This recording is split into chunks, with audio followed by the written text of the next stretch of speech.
दोस्तों स्वागत है आप सभी का बिहार समाचार में। दोस्तों आज के इस वीडियो में हम बिहार के टॉप बड़ी न्यूज को देखेंगे। दोस्तों वीडियो में आगे बढ़ने से पहले आप सभी से अनुरोध है कि आप इस वीडियो को एक प्यारा लाइक जरूर कर दें और साथ ही हमें नीचे कमेंट करके जरूर बताएं कि आप बिहार के किस जिले में रहते हैं। तो चलिए शुरुआत करते हैं आज की पहली और बड़ी खबर से। चलिए पहली खबर में देखिए, बिहार में कपकपाती ठंड और शीतलहर का प्रकोप। मौसम विभाग ने कोल्ड डे का अलर्ट जारी किया। जी हाँ, देखिए उत्तर बिहार में अगले 2 दिनों के लिए कोल्ड डे का येलो अलर्ट जारी किया गया है। दरअसल मौसम विभाग ने अगले 1-2 दिनों में न्यूनतम तापमान में कमी आने का आसार जताया है। जिन जिलों के लिए चेतावनी जारी की गई है उनमें पूर्वी व पश्चिमी चंपारण, गोपालगंज, सिवान, सारण, वैशाली, मुजफ्फरपुर, शिवहर, सीतामढ़ी, दरभंगा, मधुबनी, समस्तीपुर, सुपौल, अररिया, किशनगंज, पूर्णिया, कटिहार, मधेपुरा, सहरसा के लिए मौसम विज्ञान केंद्र की ओर से कोल्ड डे को लेकर येलो अलर्ट जारी किया गया है। इन जिलों में रहने वाले लोगों को सावधानी बरतने की जरूरत है। वहीं देखिए बिहार में कड़ाके की ठंड का प्रभाव जारी है। मंद गति से प्रभावित हो रही पछवा और उत्तरी पछवा हवाई से पूरे प्रदेश में कनकनी का प्रसार कर रही है। बस, ट्रेन और हवाई सेवाओं के साथ साथ आम जनजीवन प्रभावित हुआ है।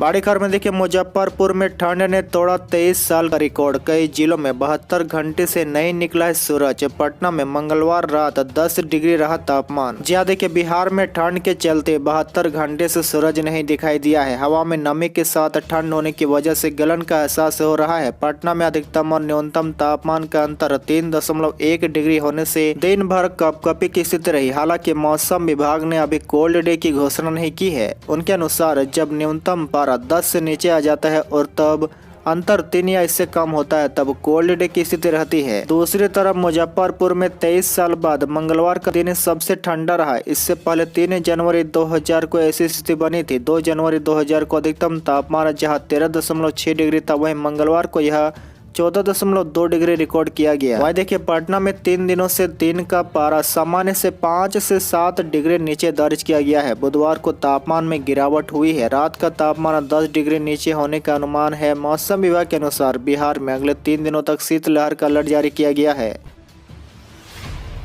बड़ी खबर में देखिए, बिहार में 7 जनवरी के बाद से और बढ़ेगी ठंड। जाने भागलपुर, गया, दरभंगा समेत अन्य जिलों में कैसा रहेगा मौसम। जहाँ देखिए बिहार में आगे आने वाले दिनों में ठंड का प्रभाव बढ़ सकता है। मौसम विभाग के मुताबिक अगले 24 घंटे में सुबह घना कोहरा रहने का अनुमान है। इसके साथ ही न्यूनतम तापमान में 1 डिग्री की ओर गिरावट आ सकती है और यह 10.4 डिग्री सेल्सियस रह सकता है। अधिकतम तापमान में करीब 1 डिग्री की वृद्धि हो सकती है। शीतलहर का यह प्रकोप अभी जारी रहेगा और 7 जनवरी से ठंड में और बढ़ोतरी होगी। बिहार मौसम विभाग की माने तो आने वाले 2 से 3 दिनों में ठंड रफ्तार पकड़ सकता है। 7 जनवरी से प्रदेश के कई जिलों का शीतलहर की चपेट में आने का भी अनुमान है। ठंडी व बर्फीली हवाएं पहाड़ी क्षेत्र से होते हुए मैदानी हिस्सों में पहुंचेगी, जिससे गलन के साथ ठंड बढ़ जाएगी।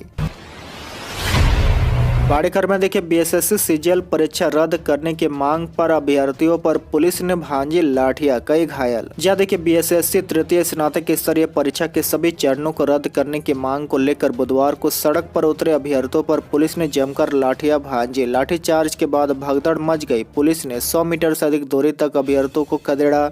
लाठीचार्ज से दर्जनों अभ्यर्थी घायल हुए। इनमें सदानंद, आकाश, रवि, परवीन, अमित, दिलीप, मनीष यादव सहित कईयों को गंभीर चोटें आई है। इनका इलाज गर्दनी बाग व निजी अस्पतालों में कराया गया। इधर लाठीचार्ज के बाद आक्रोशित अभ्यर्थी 5 घंटे से अधिक समय तक गांधी मैदान की गांधी मूर्ति के पास धरना पर बैठे रहे। सभी अभ्यर्थी परीक्षा को रद्द करने की मांग पर अड़े थे।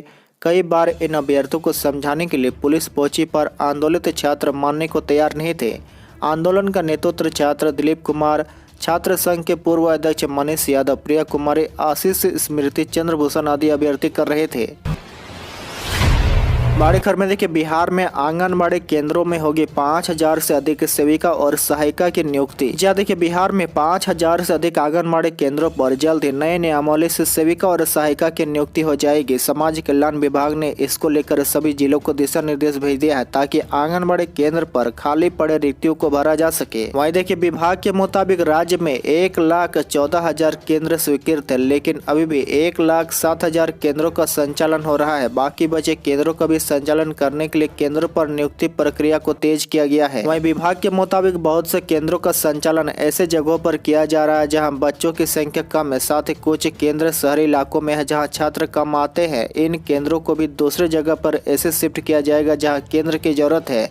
इसके लिए सभी CDPO से इस माह के अंत तक सूची मांगी गई है। वहीं आपको बता दें कि आंगनबाड़ी सेविका और सहायिका चयन में सिर्फ मान्यता प्राप्त संस्थान की डिग्री ही मान्य होगी। पोर्टल पर ऑनलाइन आवेदकों को मान्यता प्राप्त संस्थान से डिग्री नहीं देने पर कठिनाई होगी। अब सिर्फ मान्यता प्राप्त शैक्षणिक संस्थान से इंटर अथवा समकक्ष उत्तीर्ण होना अनिवार्य है।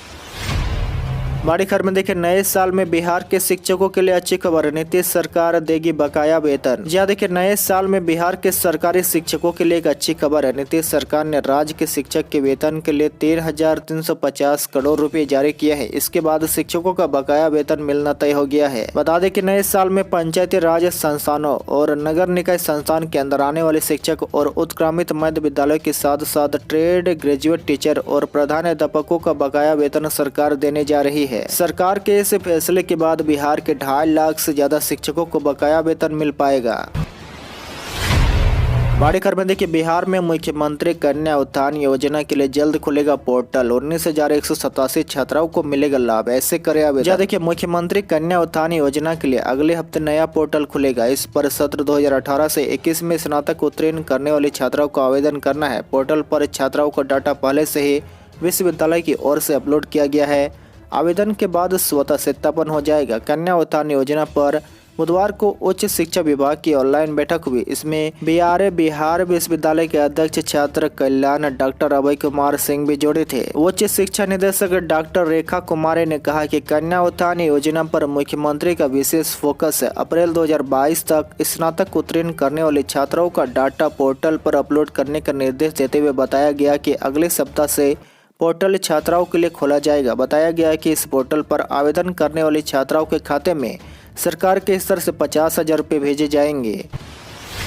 बड़ी खबर में देखिए, बिहार में 1 लाख मरीजों का होगा मोतियाबिंद का मुफ्त ऑपरेशन। इलाज के लिए जिलों में लगेंगे कैंप। जहाँ देखिए, बिहार में मोतियाबिंद से पीड़ित लोगों के लिए राहत भरी खबर है। स्वास्थ्य विभाग 1 लाख मरीजों का निःशुल्क मोतियाबिंद का ऑपरेशन कराएगा। इसके लिए राज्य के सभी जिलों में कैंप लगेगा। यह काम फरवरी से शुरू होगा। ऑपरेशन में IGIMS समेत राज्य के अन्य बड़े मेडिकल कॉलेज अस्पतालों के डॉक्टर की भी मदद ली जाएगी। उप मुख्यमंत्री स्वास्थ्य मंत्री तेजस्वी यादव ने बुधवार को PMCH में कैथ लैब के उद्घाटन के मौके पर यह घोषणा की है।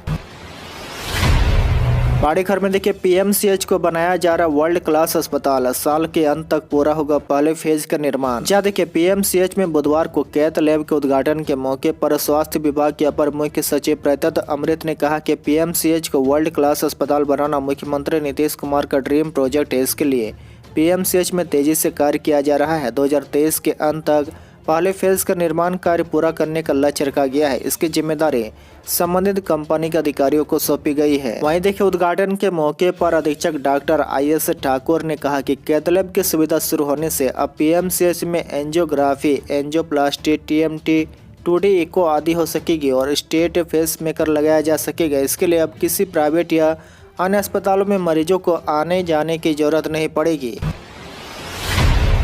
बड़ी खबर में देखिए, नीतीश को लेकर बाप बेटे में लड़ाई। जगदानंद सिंह बोले, सुधाकर सिंह का बयान बर्दाश्त करने के लायक नहीं। लेकिन जहाँ देखिए, बिहार में महागठबंधन के राजनीति शीत लहर में भी तब रही है। RJD के विधायक सुधाकर सिंह फिर RJD और JDU के बीच तनाव और बयानबाजी के केंद्र में है। नीतीश के खिलाफ बोलकर अपना मंत्री पद पहले ही गंवा चुके हैं। सुधाकर सिंह को इस बार नीतीश को शिखंडी कहने से बिगड़े माहौल में अपने पिता और RJD के प्रदेश अध्यक्ष जगदानंद सिंह का साथ भी नहीं मिला। पहली बार जगदानंद सिंह ने अपने बेटे के बयान को गलत ठहराया है। जगदानंद सिंह ने सुधाकर के बयान पर कहा कि इस तरह का घटिया बयान स्वीकार नहीं होगा, इसे बर्दाश्त नहीं किया जा सकता है। पत्रकारों ने जब पूछा कि सुधाकर सिंह पर पार्टी एक्शन लेगी तो जगदानंद सिंह ने कहा कि RJD अध्यक्ष लालू यादव इस मामले को देखेंगे। प्रदेश अध्यक्ष जगदानंद सिंह ने कहा कि पार्टी में राष्ट्रीय अध्यक्ष लालू यादव के अलावा कोई और इस मसले पर फैसला नहीं ले सकता है।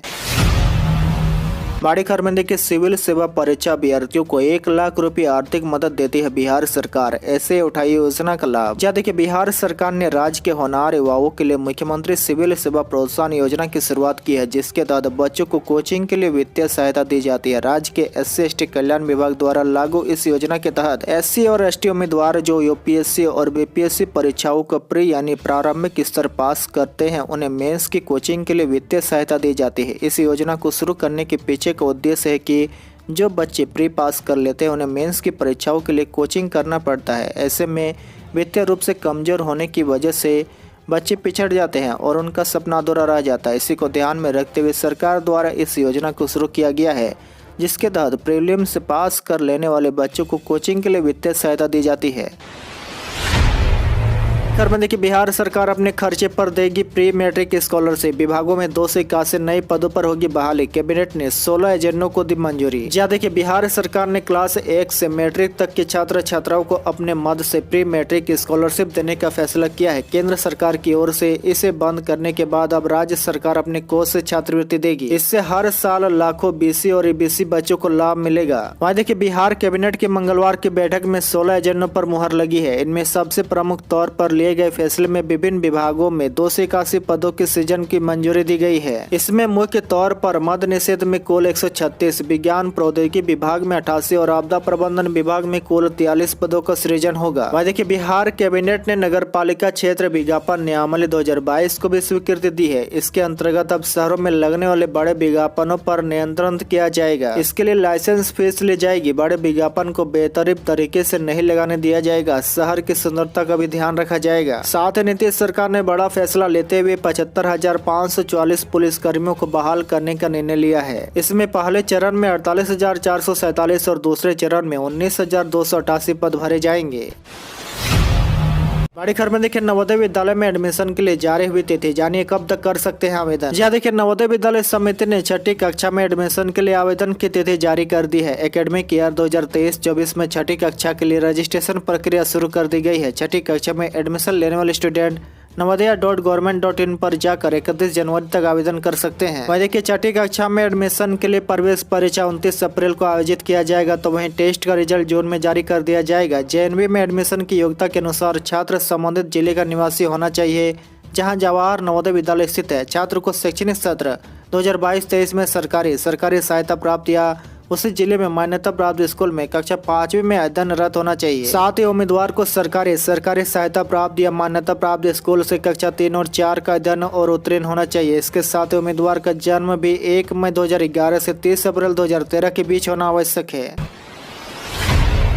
खबर में देखिए, बिहार में बिजली महंगी होगी। ग्रामीण और शहरी दोनों इलाका में बढ़ सकता है फिक्स चार्ज। जहाँ देखिए, नए साल में बिहार के बिजली उपभोक्ताओं को महंगाई का सबसे बड़ा कारण लग सकता है। जी हाँ, बिहार में बिजली दरों में इजाफा होना लगभग तय माना जा रहा है और खास बात यह है कि इस बार शहरी इलाके के साथ साथ ग्रामीण इलाकों के उपभोक्ताओं को भी महंगी बिजली की मार झेलनी पड़ सकती है। बिजली दरों में इजाफे के प्रस्ताव पर अब विद्युत विनियामक आयोग 20 जनवरी से सुनवाई शुरू करने जा रहा है। इस जन सुनवाई में कोई भी व्यक्ति अपना पक्ष आयोग के सामने रख सकता है। जानकारी के लिए बता दें कि बिजली कंपनी ने घरेलू उपभोक्ताओं की बिजली कीमतों में 2.56 रुपए से लेकर 3.40 रुपए तक प्रति यूनिट वृद्धि का प्रस्ताव दिया है। इसके साथ ही ग्रामीण क्षेत्रों के घरेलू उपभोक्ताओं के फिक्स चार्ज में 2 गुना और शहरी घरेलू उपभोक्ताओं के फिक्स चार्ज में 2.5 गुना इजाफे का प्रस्ताव है। आज के लिए बस इतना ही। इसी तरह बिहार के डेली न्यूज देखने के लिए आप हमारे चैनल को जरूर सब्सक्राइब करें।